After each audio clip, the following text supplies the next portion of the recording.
یہ دنیا اور آخرت کی خیر کو جمع کرنے والا ہے، کیونکہ اللہ تعالیٰ جس کو غم اور فکر میں کافی ہو جائے تو ایسا شخص دنیا اور آخرت دونوں کی پریشانیوں سے نکل جائے گا، کیونکہ نبی صلی اللہ علیہ وسلم نے درود کی فضیلت کیا بتائی کہ پھر اللہ تعالیٰ اس کو دنیا اور آخرت کے ہم و غم کے لیے کافی ہو جائے گا، یعنی پھر سارے معاملات آپ کے اللہ کے سپرد ہو جائیں گے. یعنی اذن یکفیک اللہ ما اہمک، تمہاری دینی، دنیاوی، اخروی معاملات، ہر چیز میں جو پریشانیاں ہیں انشاءاللہ وہ دور ہو جائیں گی. کیونکہ اس کی وجہ کیا ہے؟ اس کی وجہ یہ ہے کہ انسان اللہ سبحانہ وتعالیٰ کی طرف متوجہ ہوتا ہے اور ایک محسن کے احسانات کو یاد کرتا ہے. یعنی جیسے شکر نعمتوں کو بڑھاتا ہے نا، لَإِن شَكَرْتُمْ لَأَزِيدَنَّكُمْ، اگر تم نے شکر ادا کیا تو میں تمہیں کیا کروں گا؟ اور نعمتیں دوں گا. درود شریف کیا ہے؟ اگر آپ غور کریں تو درود کیا ہے؟ درود دراصل نبی صلی اللہ علیہ وسلم کے ہم پر جو احسانات ہیں کہ آپ نے ہمیں ایمان سے روشناس کیا، قرآن سے روشناس کیا، حکمت سے روشناس کیا اور ہماری خاطر دعائیں کی، بے شمار احسانات ہیں نا آپ صلی اللہ علیہ وسلم. آج ہم آپ کو کیا بدلہ دے سکتے ہیں؟ کس شکل میں بدلہ دے سکتے ہیں؟ ہم آپ کے لیے کیا کر سکتے ہیں؟ ہمارے والدین ہمارے ساتھ احسان کرتے ہیں تو ہم ان کی خدمت کرتے ہیں، ہم ان کو کچھ پکا کے دے دیتے ہیں، ہم ان کو کچھ کھلا دیتے ہیں، ہم ان کو کچھ گفٹ دے دیتے ہیں، ہم ان کو یعنی مختلف طریقے سے ماں باپ کو خوش کرنے کی کوشش کرتے ہیں، چاہے انہیں ضرورت ہو یا نہ ہو.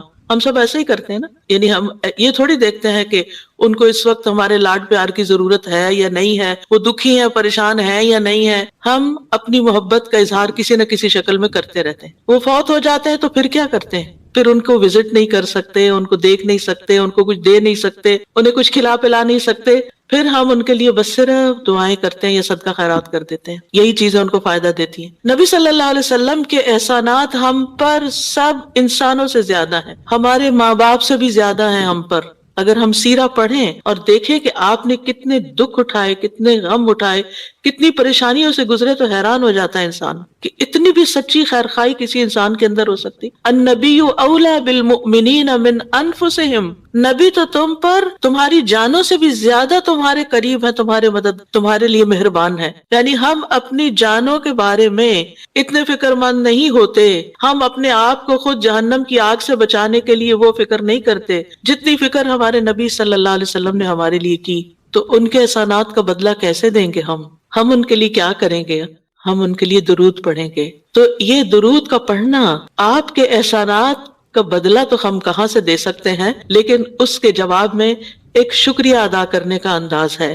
ان کی مہربانیوں کا ایک طرح سے ہم ان کی مہربانیوں کو اکنالج کرتے ہیں، کیونکہ جو شکر گزار انسان ہوتا ہے وہ دنیا میں بھی مطمئن ہوتا ہے، اس کی ایک فلفلمنٹ ہوتی ہے، اور پھر یہ ہے کہ اس کے آگے کے مرحلے بھی آسان ہوتے ہیں. وہ جس کے ساتھ بھی معاملہ کرتا ہے، جس کے ساتھ بھی شکر گزاری کا معاملہ کرتا ہے، عام انسانوں کے ساتھ بھی، تو وہ ان کا محبوب بن جاتا ہے. تو جب ہم اللہ تعالیٰ کا شکر ادا کرتے ہیں تو کیا ہم اللہ کے محبوب نہیں ہوں گے؟ جب ہم رسول اللہ صلی اللہ علیہ وسلم کا شکریہ ادا کرتے ہیں، اور شکریہ ادا کرنا صرف زبان سے تھینک یو کہنا نہیں ہوتا، وہ مختلف طریقے سے کسی کو دعا دینا بھی. یعنی اگر ہم کسی کے احسان کا بدلہ صرف دعا کی شکل میں بھی دیتے ہیں تو یہ بھی شکریہ ادا کرنے کی بہت بڑی قسم ہے، اور پلٹ کر واپس تو اپنے اوپر ہی آتا ہے. یعنی جب شکر کسی کا ادا کرتے ہیں، جب کسی کے احسان مند ہوتے ہیں، ایک ہوتا ہے بس صرف تکلفاً، رسماً، ایک فیشن کے طور پہ، ایک روٹین کے طور پر کسی کو تھینک یو بول دینا. نہیں، دل سے جینوئنلی دوسرے کا شکر گزار ہونا، یہ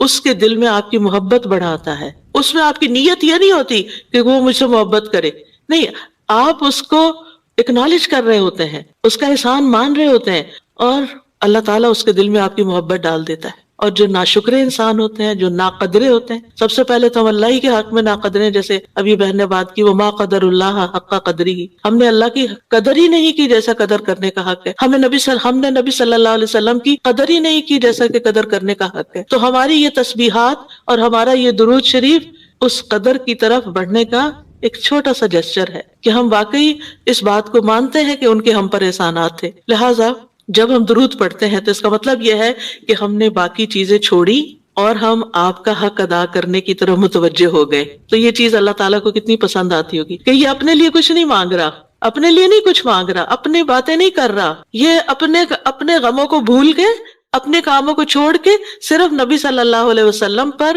درود بھیج رہا، یعنی ان کا احسان مان کر ان کا شکریہ ادا کرتے ہوئے ان کے لیے دعا کر رہا ہے۔ نبی صلی اللہ علیہ وسلم اللہ تعالیٰ کے محبوب ہیں، سب سے بہترین بندے ہیں، سب سے بہترین نبی ہیں، اللہ تعالیٰ ان سے محبت کرتا ہے۔ اللہ تعالیٰ فرماتے ہیں قُلْ إِن كُنتُمْ تُحِبُّونَ اللَّهَ فَاتَّبِعُونِي يُحْبِبْكُمُ اللَّهُ، کہہ دیجیے اگر تم اللہ سے محبت کرتے ہو میری اتباع کرو، اللہ تم سے محبت کرے گا۔ تو نبی صلی اللہ علیہ وسلم کی اتباع ہو، آپ کی سنتوں پر عمل کرنا ہو، آپ پر درود پڑھنا ہو، یہ سب اس میں اضافہ کرتا ہے اللہ کی محبت بندے کو ملتی ہے۔ یحببکم اللہ، اللہ تم سے محبت کرے گا، اور جس کو اللہ تعالیٰ محبت، جس سے اللہ تعالیٰ کو یعنی اللہ تعالیٰ جس سے محبت کرے پھر اس کی تو بات ہی کیا، سیجعل لہم الرحمن ودا، اس کے مسائل کیسے حل نہیں ہوں گے، اس کے مسائل ضرور حل ہوں گے، اس کے غم دور ہوں گے، اس کی پریشانیاں دور ہوں گی۔ لہٰذا جب ہم اس سٹیٹ میں آ جاتے ہیں تو پھر آپ دیکھیں کہ یہ درجہ اس سے بھی بڑھ جاتا ہے جو ہم اپنے لیے خود کچھ مانگ رہے ہوتے ہیں نا، کیونکہ جب آپ کو کسی سے محبت ہوتی ہے آپ اس کے لیے کچھ بھی کرنے کو تیار ہوتے ہیں۔ یہ تو انسان کا حال ہے، انسان کی محبت ہے نا، تو جس انسان سے اللہ کو محبت ہو پھر اس کے مسئلے کیسے حل نہیں ہوں گے؟ اللہ سبحانہ و تعالیٰ اس کے لیے بہترین چیزیں کیوں نہیں کریں گے؟ تو اس طرح یہ درود جو ہے وہ دعا سے بھی بازی لے جاتا ہے کہ انسان اللہ کی محبت حاصل کر لیتا ہے اور اس کے نتیجے میں دعائیں قبول ہوتی ہیں اور اللہ تعالیٰ کی طرف سے رحمتیں آتی ہیں، درجے بلند ہوتے ہیں، گناہ معاف ہوتے ہیں۔ لیکن اس کا یہ مطلب ہرگز نہیں کہ آپ باقی دعائیں نہ مانگیں، کیونکہ خود نبی صلی اللہ علیہ وسلم نے ساری طرح دعائیں مانگی ہیں۔ یہ جو ہم آپ کو جتنی بھی دعائیں سکھا رہے ہیں یہ مسنون دعائیں ہیں، اور اس کلاس سے پہلے جو دعاؤں کی کلاس ہوتی ہے اس میں جب آپ بیٹھے ہوتے ہیں اور جتنی دعائیں آپ کو کہلائی جا رہی ہوتی ہیں انہیں صرف لفظ سمجھ کے اور ادھر ادھر دیکھ کے نہیں پڑھیں، ان کو دعا سمجھ کے پڑھیں۔ آپ سمجھیں آپ دعا کر رہے ہیں، اگر آپ کو دعائیں آتی ہیں تو دعا کرنے کے انداز میں پڑھیں، دعائیں نہیں آتی تو ان کو یاد کریں، اور اگر یاد ہیں تو پروننسیشن ٹھیک کریں۔ ہر کوئی اپنا اپنا الگ ٹارگٹ رکھ لے اور اس کو ریپیٹڈلی پڑھیں، کیونکہ دعا میں تکرار بھی ضروری ہے۔ ہم آداب میں پڑھ چکے ہیں، اصرار ضروری ہے، تکرار ضروری ہے، افتقار ضروری ہے۔ تو اپنی محتاجی، اپنی عاجزی، اپنی ہمبلنس کو ظاہر کرتے ہوئے اللہ تعالیٰ سے مانگتے رہیں۔ تو درود جو ہے یہ اس کے بارے میں جو قرآن مجید میں آتا ہے، آیت دوبارہ سنتے ہیں، بے شک اللہ اور اس کے فرشتے نبی پر رحمت بھیجتے ہیں، اے لوگو جو ایمان لائے ہو تم بھی ان پر درود بھیجو اور خوب خوب سلام بھی بھیجتے رہا کرو۔ ان اللہ و ملائکتہ یصلون علی النبی، اللہ سبحانہ و تعالیٰ خود اور اس کے فرشتے نبی صلی اللہ علیہ وسلم پر درود بھیجتے ہیں۔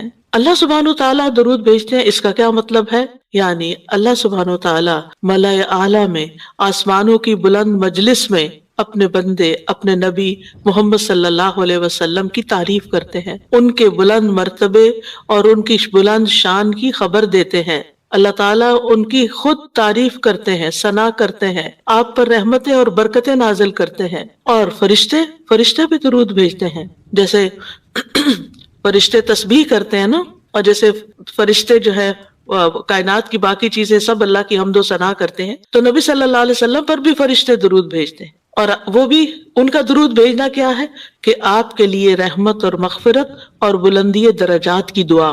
یعنی ایک تو فرشتے ایمان والوں کے لیے دعا کرتے ہیں، دوسرا یہ کہ فرشتے نبی صلی اللہ علیہ وسلم کے لیے خاص دعائیں کرتے ہیں۔ تو اگر اللہ تعالیٰ ان پہ درود بھیجتا ہے، ان پہ رحمتیں نازل کرتا ہے، فرشتے درود بھیجتے ہیں، تو پھر اہل ایمان کو کیا کرنا چاہیے؟ پہلے اللہ تعالیٰ اور فرشتوں کی بات کی گئی تاکہ ہمارے اندر بھی شوق پیدا ہو کہ ہم بھی درود بھیجیں۔ یا ایھا الذین آمنوا صلوا علیہ وسلموا تسلیما، اے ایمان والو تم بھی آپ پر خوب خوب درود اور سلام بھیجو، صلاۃ و سلام بھیجو۔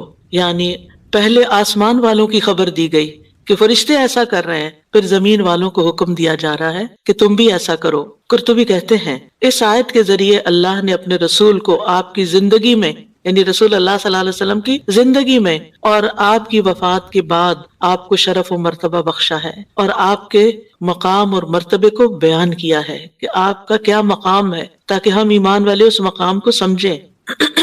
تو دوسرے لفظوں میں آپ صلی اللہ علیہ وسلم کے لیے اوپر کے جہان اور نیچے کے جہان میں تعریفیں ہوتی ہیں، یعنی ہم بھی آپ کی تعریف کرتے ہیں اور فرشتے بھی آپ کی تعریف کرتے ہیں، ہم بھی آپ کے لیے دعائیں کرتے ہیں، فرشتے بھی آپ کے لیے دعائیں کرتے ہیں، اور اللہ سبحانہ تعالیٰ ملأ اعلیٰ میں مقرب فرشتوں کے پاس اپنے نبی کی تعریف کرتے ہیں۔ سب سے آپ دیکھیں کہ دنیا میں طرح طرح کی مجالس ہوتی ہیں نا، کچھ مجالس بڑی خاص ہوتی ہیں، خاص خاص لوگ صرف انوائٹڈ ہوتے ہیں، ہر کوئی نہیں وہاں جا سکتا۔ آسمانوں میں بھی خاص مجالس، اللہ سبحانہ وتعالیٰ کے جو خاص مقرب فرشتے ہیں جنہیں وہ حکم دیا گیا تھا کہ آدم کو سجدہ کرو، جن کے سامنے اللہ تعالیٰ نے یہ بات رکھی تھی کہ میں آدم کو پیدا کرنے جا رہا ہوں۔ یہ گیدرنگ جو ہے اس کو ملائے اعلیٰ کہتے ہیں، ملا کہتے ہیں سرداروں کو، اور اعلیٰ کہتے ہیں بلند بلند سردار۔ تو یہ ایلیٹ کلاس ہے فرشتوں کی کہ جس کے سامنے اللہ سبحانہ تعالیٰ نے حضرت آدم کی پیدائش کی بات کی تھی اور پھر اس کے بعد سجدے کا حکم دیا گیا تھا۔ تو مقرب فرشتوں کے کے درمیان یا ان کے پاس اللہ سبحانہ تعالیٰ نبی صلی اللہ علیہ وسلم کی تعریف کرتے ہیں۔ ذرا سوچئے، امیجن کیجئے فرشتوں کی مجلس، یعنی جو بلند مرتبہ، یعنی ویسے تو کوئی فرشتہ اللہ کی نافرمانی نہیں کرتا، ہر فرشتہ اطاعت گزار ہے، ہر فرشتہ اللہ کی بات مان، یفعلون ما یؤمرون، لپکتے ہیں، دوڑتے ہیں، بھاگتے ہیں، تیز بھاگتے ہیں ایک دوسرے سے، فالسابقات سبقا، ایک دوسرے سے سبقت لے جاتے ہیں اللہ کا حکم ماننے میں۔ یعنی فرشتوں کا یہ حال ہے، لیکن ان کی کیٹیگریز ہیں۔ سورۃ فاطر کے شروع میں کیا آتا ہے؟ جاعل الملائکۃ رسلا اولی اجنحۃ مثنی وثلاث ورباع ویزید فی الخلق ما یشاء۔ 2 پروں والے فرشتے بھی ہیں، 3 والے بھی ہیں، 4 والے بھی ہیں، اور پھر اللہ جتنی چاہتا ہے بڑھا دیتا ہے۔ جبریل علیہ السلام کے تو 600 پر ہیں۔ سوچئے کیا کیفیت ہوگی ان کی۔ اور پھر جو حاملین عرش فرشتے ہیں، ان کی کندھے سے لے کے یہاں کان کی لو تک 700 سال کا فاصلہ ہے کہ اتنا عرصہ کوئی سفر کرتا رہے۔ اب آپ خود سوچیں کہ اتنے بڑے فرشتے ہیں وہ، ان کے سامنے اللہ سبحانہ وتعالی محمد صلی اللہ علیہ وسلم کی تعریف فرماتے ہیں۔ آپ کے مقام کا اندازہ کریں، کیا ہم نے قدر کی اپنے نبی کی؟ ہم کیا درود پڑھتے ہیں، ہم کیا تعریف کرتے ہیں، ہم کتنا جانتے ہیں آپ کو، ہم آپ کی سنت کو کیا سمجھتے ہیں؟ حدیث، یہ تو حدیث ہے، یہ قرآن تو نہیں ہے۔ استغفر اللہ، آپ نے دین کی مختلف چیزوں میں فرق کر دیا جس کو خود رسول اللہ صلی اللہ علیہ وسلم دے کر گئے تھے، آپ کس راہ پہ چل پڑے؟